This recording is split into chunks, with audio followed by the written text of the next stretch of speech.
नमस्कार। An option पर एक बार फिर आप सबका स्वागत है।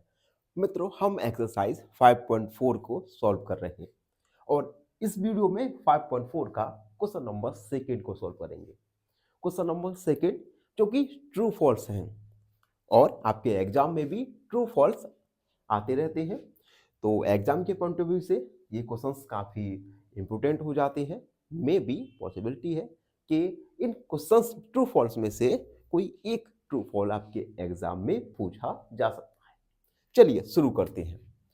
First A, the measure of an acute angle is less than 90। Acute angle आपने पढ़ा है टाइप्स ऑफ एंगल में। टाइप्स ऑफ एंगल एक्सरसाइज 5.3 के ओवरव्यू में हमने सीखा है। तो जिसने ओवरव्यू को नहीं देखा तो जल्दी से प्लेलिस्ट में जाइए और ओवरव्यू को जरूर देखिए। अब देखो, एक्यूट एंगल का मेजर होता है लेस देन 90 डिग्री, यानी ऐसे एंगल जो 90 डिग्री से कम हो उन्हें एक्यूट एंगल कहते हैं। और इस क्वेश्चन में पूछा गया है कि measure of an acute angle less than 90 degree. Yes, true. तो हम लिखेंगे ट्रू। बी देखिए, the measure of an obtuse angle is less than 90। देखो, ऑब्ट्यूज एंगल ऐसे एंगल्स होते हैं जो 90 डिग्री से बड़े और 180 डिग्री से छोटे होते हैं। जबकि क्वेश्चन में कहा गया है कि the measure of an obtuse angle is 90 degree, less than 90 degree, जो कि एक फॉल्स स्टेटमेंट है। तो हम लिखेंगे फॉल्स। अगला देखिए, the measure of A reflex angle is, यानी ग्रेटर देन 180। रिफ्लेक्स एंगल का मेजर 180 से बड़ा होता है। अब देखो, रिफ्लेक्स एंगल ऐसे एंगल होते हैं जो कि 180 से बड़े हों और 360 से कम हों। तो इसमें भी बड़ा कह रहा है रिफ्लेक्स एंगल।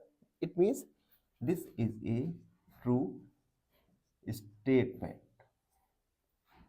अगला देखिए, the measure of one complete revolution is.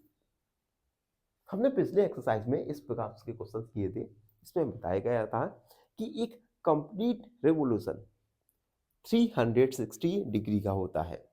ठीक है, जो कि क्वेश्चन में कहा गया है। यानी this is also a true statement.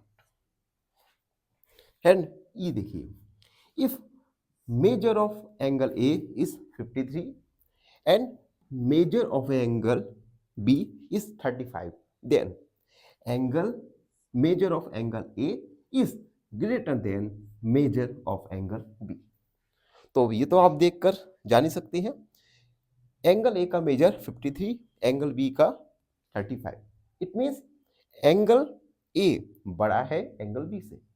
तो this is a true statement. True statement. तो देख सकते हैं इस प्रकार से हमने ट्रू और फॉल्स को लिखा। आई होप आप सबको अच्छे से समझ आया होगा।